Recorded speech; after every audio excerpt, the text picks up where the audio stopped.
On a sunny morning in Sarajevo, Gavrilo Princip, a young Serbian nationalist, fired 2 shots. These shots would change the course of history. The Archduke Franz Ferdinand, heir to the Austro-Hungarian throne, and his wife Sophie lay dead.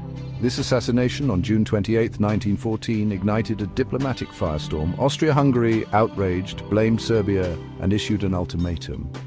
The world watched and waited, the tension as thick as the summer air. The assassination of Franz Ferdinand was more than a local crisis. It was a spark in a powder keg. Europe in 1914 was a network of alliances, a web of treaties and ententes. These agreements, meant to ensure peace, ironically paved the path to war. When Austria-Hungary declared war on Serbia, it triggered a chain reaction. Russia mobilized in support of Serbia. Germany, allied with Austria-Hungary, declared war on Russia and then on France, Russia's ally. Germany's war plans hinged on a swift knockout blow against France. Their strategy involved marching through neutral Belgium, a move that brought Great Britain into the conflict. Britain, bound by treaty to protect Belgium's neutrality, declared war on Germany on August 4, 1914. Within a month, all the major powers of Europe were at war. The world watched in disbelief as the continent plunged into a conflict that would reshape the map of Europe and leave millions dead. The assassination of Archduke Franz Ferdinand was the match, but the tinderbox had been prepared years earlier. Europe's great powers had entangled themselves in a complex web of alliances. These alliances, meant to deter aggression, instead created a hair trigger for war. Each nation pledged to defend the others, so when Austria-Hungary declared war on Serbia, it set off a chain reaction that quickly spread across the continent. The Triple Alliance, formed in the late 19th century, united Germany, Austria-Hungary and Italy. This alliance aimed to counterbalance the growing power of France and Russia. Facing this threat, France and Russia formed their own alliance, the Franco-Russian Dual Alliance, in 1894. Great Britain, wary of German naval expansion, joined France and Russia in the Triple Entente in 1907. These alliances meant that a conflict between any 2 nations could quickly draw in their allies. When Austria-Hungary declared war on Serbia, it was a foregone conclusion that Russia, Serbia's protector, would mobilize. Germany, fearing a 2-front war, then declared war on both Russia and France. The system of alliances designed to prevent war had instead ensured it.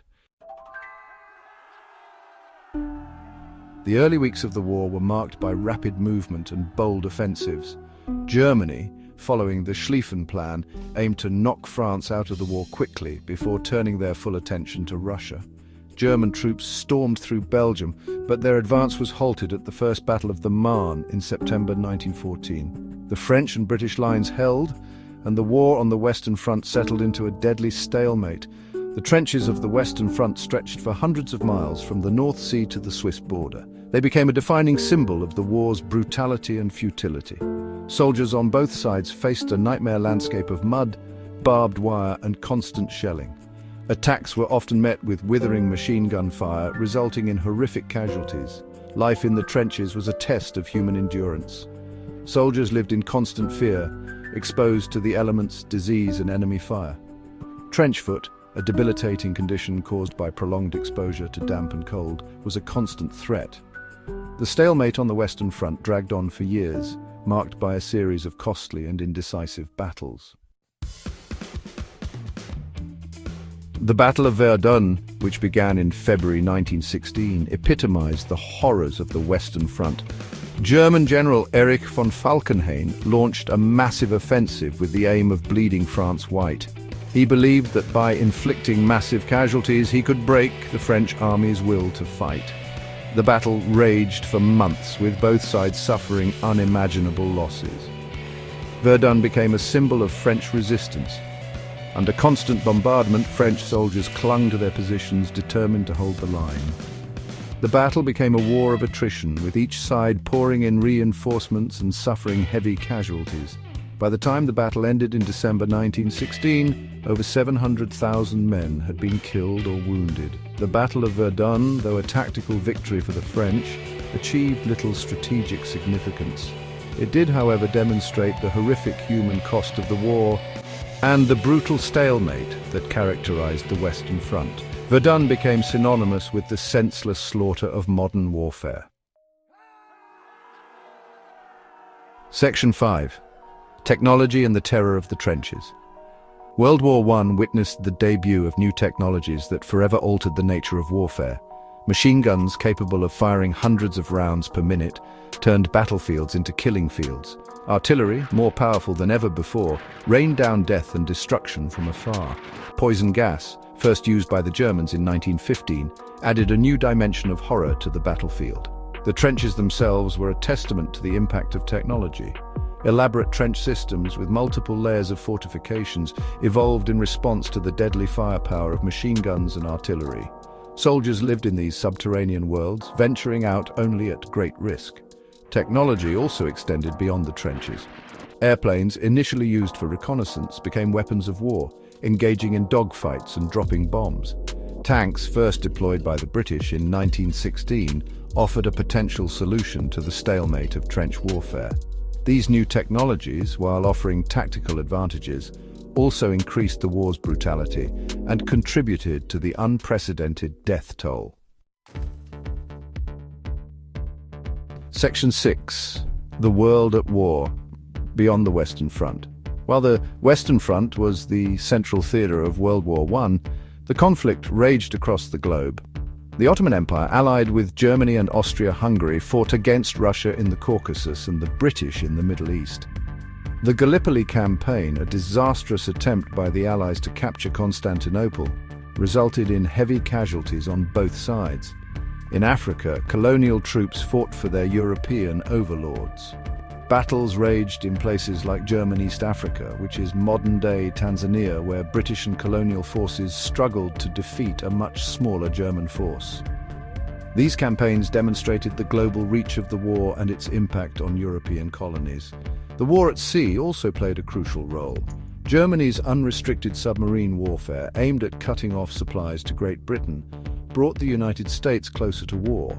The sinking of the Lusitania, a British passenger liner carrying American citizens in 1915, outraged public opinion in the United States. Section 7. The tide turns and America joins the fray.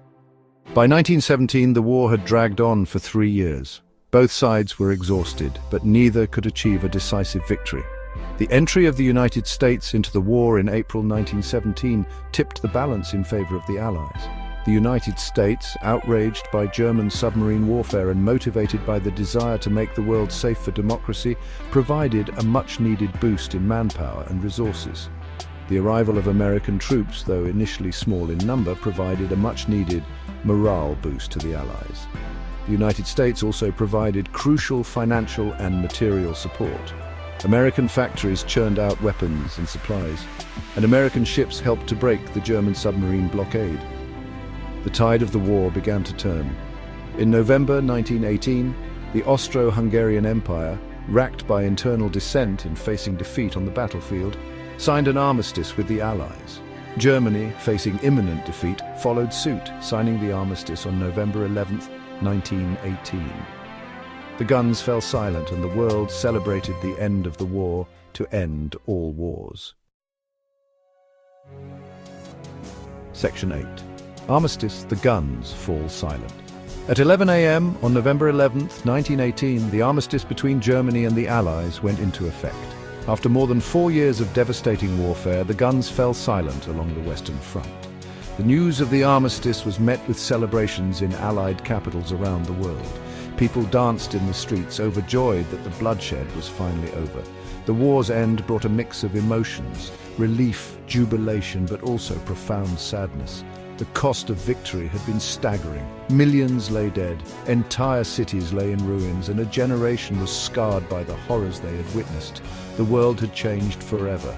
Despite the joy at the war's end, the task of rebuilding a shattered world lay ahead. The Paris Peace Conference, convened in January 1919, aimed to create a lasting peace and redraw the map of Europe after the war. The treaty that emerged, however, would sow the seeds of future conflict. Section 9 to the Treaty of Versailles and the war's long shadow.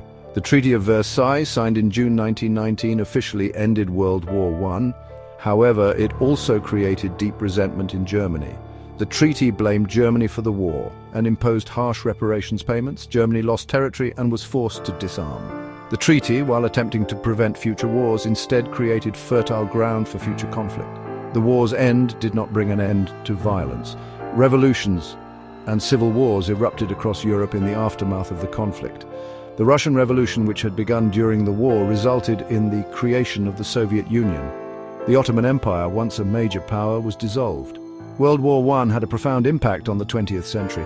It led to the collapse of empires, the rise of new ideologies, and the redrawing of the map of Europe. The war's legacy would continue to shape international relations for decades to come, casting a long shadow over the 20th century and beyond.